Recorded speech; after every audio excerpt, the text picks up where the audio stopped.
BCCI का action, Iyer Ishan की बड़ी टेंशन। क्या हमेशा के लिए बंद हो गए हैं श्रेयस किशन के लिए दरवाजे? क्या है बीसीसीआई की सेंट्रल कॉन्ट्रैक्ट की गुत्थी? बीसीसीआई की वार्षिक केंद्रीय अनुबंध से ईशान किशन और श्रेयस अय्यर को बाहर कर दिया गया है। इसी के साथ बोर्ड ने इन दोनों खिलाड़ियों को सख्त चेतावनी भी दी है। बीसीसीआई ने अपनी प्रेस रिलीज में साफ साफ लिखा है कि दोनों के नामों पर वार्षिक अनुबंध के लिए विचार ही नहीं किया गया। दोनों ही खिलाड़ियों ने बोर्ड और सचिव जय शाह की सलाह के बावजूद रणजी ट्रॉफी से किनारा किया था। ईशान झारखंड के लिए खेलने की बजाय बड़ौदा में खुद से ट्रेनिंग करते रहे। वहीं श्रेयस ने चोट का बहाना देकर मुंबई के लिए मैच नहीं खेलने का फैसला किया। इंग्लैंड के खिलाफ शुरुआती 2 टेस्ट मैचों में फ्लॉप रहने के बाद उन्हें टीम से ड्रॉप कर दिया गया था। मीडिया रिपोर्ट्स के मुताबिक अब इन दोनों के खिलाफ एक और बड़ा फैसला लिया जा सकता है। खिलाड़ियों को कितने पैसे मिलते हैं? बीसीसीआई ने इस साल 30 खिलाड़ियों को अनुबंध दिया है। ये 1 अक्टूबर 2023 से 30 सितंबर 2024 तक के लिए है। बोर्ड ने इस बार एक नई परंपरा जारी की है। उसने तेज गेंदबाज अनुबंध भी अलग से दिया है। इस लिस्ट में आकाशदीप, विजय कुमार विशक, उमरान मलिक, यश दयाल और विद्वत केवरप्पा का नाम शामिल है। ग्रेड A+ में शामिल खिलाड़ियों को सालाना 7 करोड़ रुपए मिलते हैं। ग्रेड A में 5 और ग्रेड B में 3 करोड़ रुपए मिलते हैं।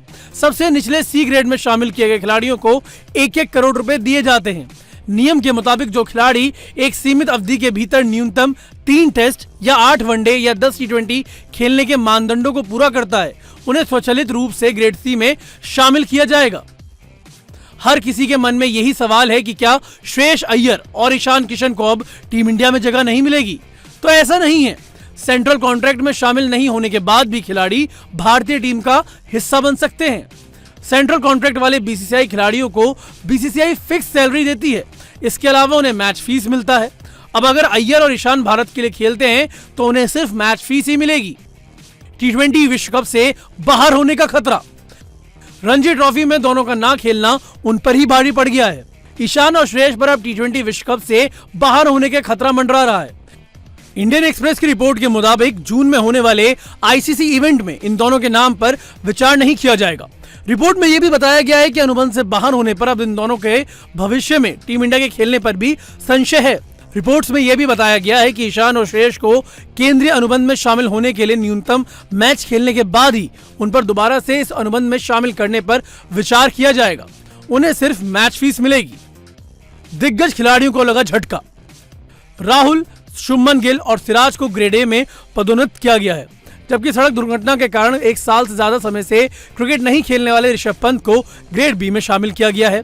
अक्षर पटेल पिछले सीजन में ग्रेड A में थे, इस बार उन्हें ग्रेड B में रखा गया है। हार्दिक, अश्विन और सिराज को ग्रेड A में बरकरार रखा गया है। रोहित, कोहली, बुमराह और जडेजा पहले भी ग्रेड A+ में थे। अजिंक्य रहाणे, चेतेश्वर पुजारा, उमेश यादव, शिखर धवन, दीपक हुड्डा और युजवेंद्र चहल को लिस्ट में जगह नहीं मिली है। कुलदीप यादव को C से B ग्रेड में पदोन्नत किया गया है। यशस्वी जायसवाल को पहली बार कॉन्ट्रैक्ट मिला और वो सीधे B ग्रेड में शामिल हुए हैं। सूर्य कुमार यादव भी ग्रेड B में इकलौते ऐसे खिलाड़ी हैं जो पिछली बार भी इसी ग्रेड में थे।